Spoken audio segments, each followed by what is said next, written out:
अभी यहाँ पे भाई साहब कह रहे थे कैंटोन बोर्ड के अंदर हमारा ये मसला है, हमारा ये मसला है। उसके लिए हमें केंद्र सरकार के साथ लड़ना पड़ेगा। केंद्र सरकार में हमें ताकत चाहिए। केंद्र सरकार, एक और भाई साहब कह रहे थे फिरोजपुर बॉर्डर वो है, हमें ये दिक्कतें आती हैं। आप हमारे हाथ केंद्र सरकार में मजबूत करोगे, ये सारे मसले सॉल्व हो जाएंगे। आप खुद सोचो, आपकी विधानसभा, आपने सरकार चुनी, विधानसभा में कानून पास होते हैं, गवर्नर आपके कानून लेके बैठ जाता है, फिर क्या फायदा हुआ? अगर आप हमारे 13 एमपी दोगे, गवर्नर की हिम्मत नहीं होगी आपके बिल रोकने की। ये 13 के 13 एमपी भूख हड़ताल पे बैठ जाएंगे गवर्नर के घर के बाहर। आपके 8,000 करोड़ रुपए सेंटर लेके बैठा है। रूरल डेवलपमेंट फंड के 5,500 करोड़ रुपए केंद्र सरकार लेके बैठी है। उनकी हिम्मत कैसे हुई? ये पंजाब के लोगों का हक है, आपका हक है। आप भीख थोड़ी मांग रहे हो केंद्र सरकार से। ये 5,500 करोड़ रुपए से मंडी तक जाने वाली सड़कें बननी थी, गांव-गांव के अंदर सड़कें बननी थी। इन्होंने नेशनल हेल्थ मिशन के पैसे रोक दिए, उससे मोहल्ला क्लिनिक बनने थे।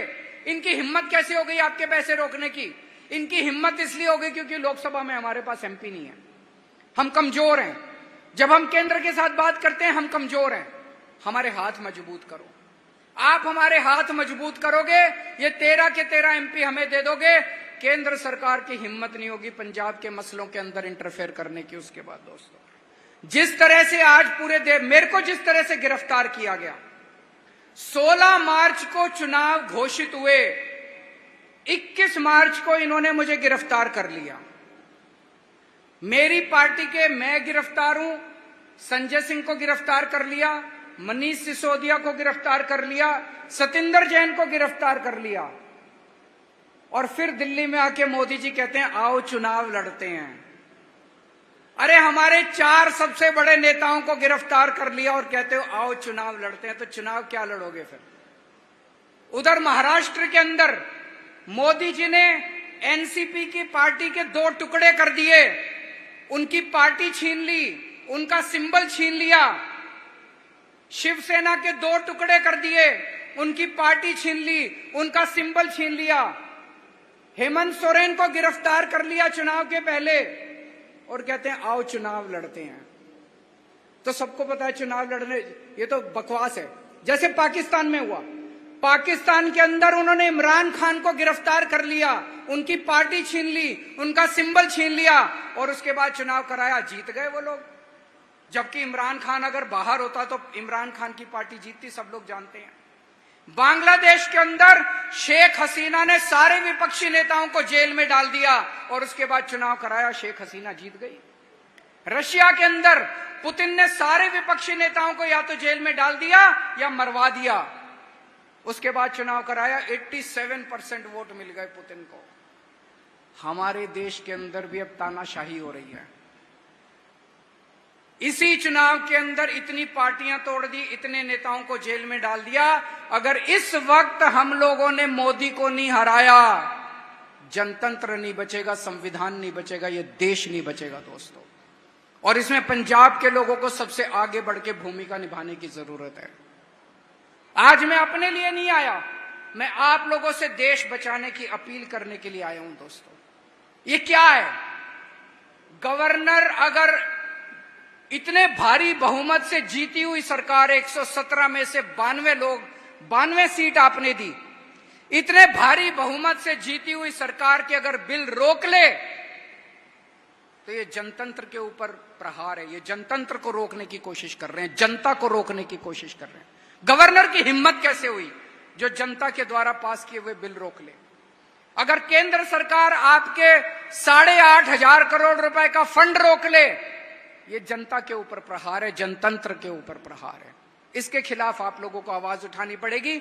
देश तानाशाही की तरफ बढ़ रहा है। हम एक टाइम की रोटी कम खा लेंगे लेकिन तानाशाही नहीं बर्दाश्त कर सकते। गलत तो नहीं कह रहा मैं भाई साहब? तानाशाही बर्दाश्त नहीं कर सकता देश। हम एक टाइम की रोटी कम खा लेंगे, कुर्बानी देनी पड़ेगी हम लोगों को, लेकिन तानाशाही बर्दाश्त नहीं कर सकते। और इनके अहंकार का आलम देखिए। अभी थोड़े दिन पहले पुरी के अंदर आप सब लोग जानते हैं, पुरी में सबसे बड़ा मंदिर जगन्नाथ मंदिर है कि नहीं है? भगवान जगन्नाथ का मंदिर है। इनके जो राष्ट्रीय स्पोक्स पर्सन है भारतीय जनता पार्टी के संबित पात्रा, जगन्नाथ, भगवान जगन्नाथ, जगन्नाथ मतलब जगत के नाथ, पूरी ब्रह्मांड के नाथ, सृष्टि के नाथ, सृष्टि के भगवान। संबित पात्रा कहता है भगवान जगन्नाथ मोदी जी के भक्त हैं। ये अपने आप को भगवान से भी बड़ा मानने लगे। ये अब खुल के कह रहे हैं कि भगवान मोदी जी का भक्त है। इनका नारा क्या है? जो राम को लाए हैं हम उनको लाएंगे। हम तो कहते हैं कि इस पृथ्वी के ऊपर भगवान हमको लाए हैं, रामचंद्र जी हमको, ये कह रहे हैं हम भगवान को लाए हैं। इनमें इतना अहंकार हो गया कि भगवान को लाने वाले ये लोग हो गए, इस सृष्टि के ऊपर भगवान को लाने वाले ये लोग हो गए। हम तो यही कहते हैं ना कि भगवान ने हमें पैदा किया पृथ्वी पे, भगवान ने ये पूरी कायनात रची, भगवान ने ये सृष्टि रची। अब ये कह रहे हैं मोदी जी ने ये सृष्टि रची। इस अहंकार का तो जवाब देना पड़ेगा। अब ये आम जनता को कुत्ते बिल्ली समझते हैं, ये आम जनता को कुछ नहीं, इंसान नहीं समझते ये आम जनता को। दोस्तों, ये संविधान बदल देंगे। अगर ये तीसरा टर्म आ गया, ये दोबारा आ गया, ये संविधान बदल देंगे और सबसे पहले आपका रिजर्वेशन खत्म करेंगे। शुरू से आरएसएस और बीजेपी और इनकी सहयोगी संस्थाएं रिजर्वेशन के खिलाफ हैं। ये आपका रिजर्वेशन खत्म करेंगे। आज मैं अपने लिए नहीं आया, इस देश को बचाने की अपील करने के लिए आया हूं और आपसे निवेदन करने के लिए आया हूं कि मान साहब के हाथ मजबूत कीजिए, मान साहब की सरकार के हाथ मजबूत कीजिए, ताकि हम सब लोग मिलके पंजाब की तरक्की कर सकें और देश को बचा सकें। दोस्तों, इतनी गर्मी में मैं देख रहा हूं सब लोग अपना पंखा झल रहे हैं, इतनी देर से आप बैठे हुए हैं।